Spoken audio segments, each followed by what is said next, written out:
my name is Danielle Poynton, and thank you for joining me back for a call to nature. So yesterday we talked about aromatherapy and vanilla.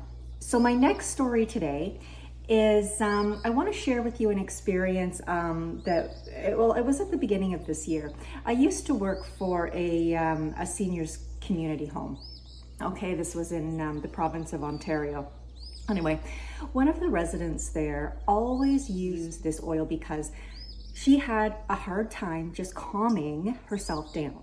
Okay, so this would be an amazing example of where somebody, rather than using medication, just used the power of aromatherapy in order to help something that they were experiencing. So in this case, the product is called, or the flowering plant is called lavender. And most of you have probably heard of it already. Whether you've used it or not is a different story. So lavender is used for a whole different range of things.